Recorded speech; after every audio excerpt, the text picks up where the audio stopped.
This is the 5-minute sample for Narcissistic Abuse: How to Deal with a Narcissistic Relationship and Recover from Emotional Abuse by Rachelle Nair.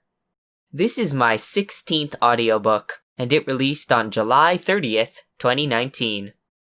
Narcissism can be very difficult to identify. Victims who are being trapped and manipulated by narcissistic romantic partners or narcissistic parents are tricked into believing that what they think isn't how they feel isn't what they think, and that their needs always come second to the narcissist. Of course, this makes identification and escape from such a relationship incredibly difficult. If you constantly think that you're the one lying to yourself, you'll find comfort in the manipulations of your partner, which leaves you trapped even further. That's where this book comes in.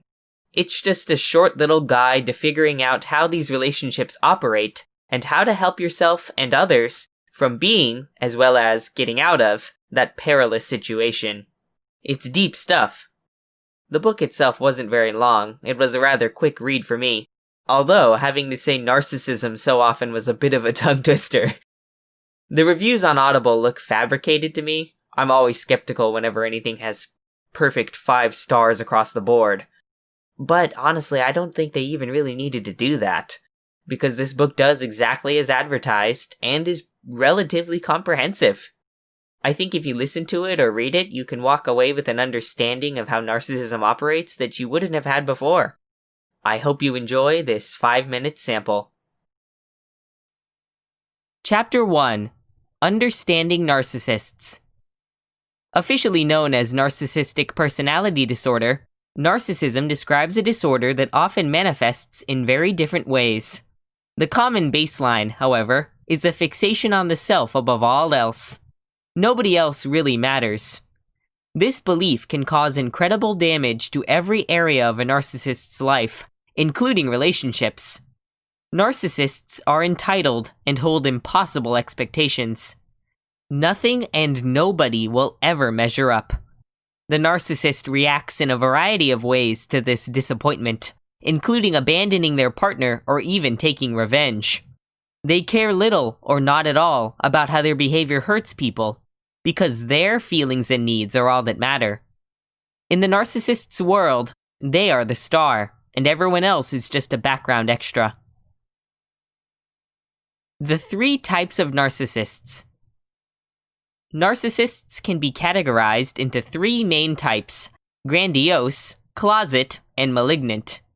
Within these types, there are also subtypes that help define how the narcissists get what they want and what they value. We will explore the subtypes when relevant.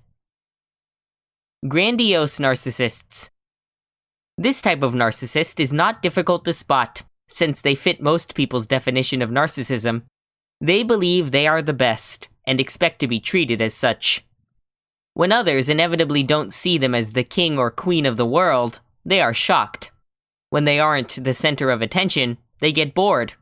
Their feelings, dreams, and goals matter more than anyone else's. Because of their confidence, this person can be very charismatic, even charming. Eventually, however, their lack of empathy for others is revealed, and they can't keep friends for very long. This type of narcissist is also called an exhibitionist, or presidential narcissist. Bold and brash. Grandiose narcissists are always very clear about what they want. They will use every chance they get to take advantage of people they view as inferior, and they are not subtle about it. They'll strong-arm their way to the top spot of any situation in order to win. This subtype is often called overt narcissism, and it describes every grandiose narcissist. Beauty versus brains. Grandiose narcissists think they are amazing, but what they value specifically about themselves usually falls into either the physical beauty or the intelligence category. Somatic narcissists obsess over their appearance and spend all their energy and time focused on that part of themselves.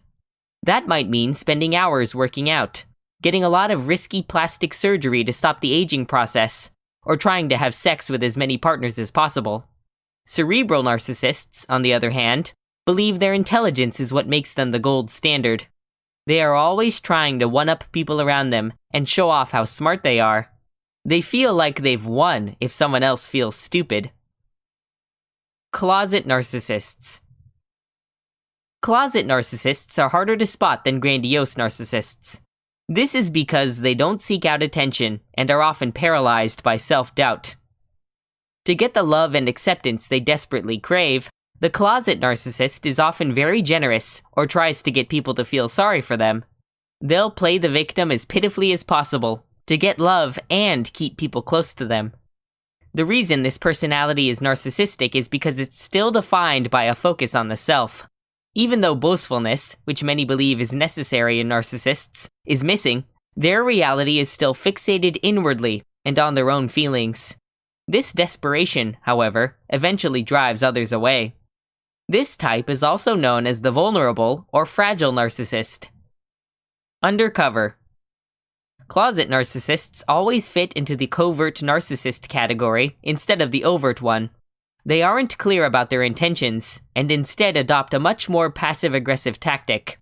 This can include pouting in silence or lashing out for seemingly no reason, because they are feeling bad about themselves. They'll later blame a situation, another person, or the world at large for their behavior. Playing the victim ensures the closet covert narcissist's friends and family feel guilty and try to make it up to the narcissist. This gets them the attention and love they want. A link to purchase Narcissistic Abuse is in the description below.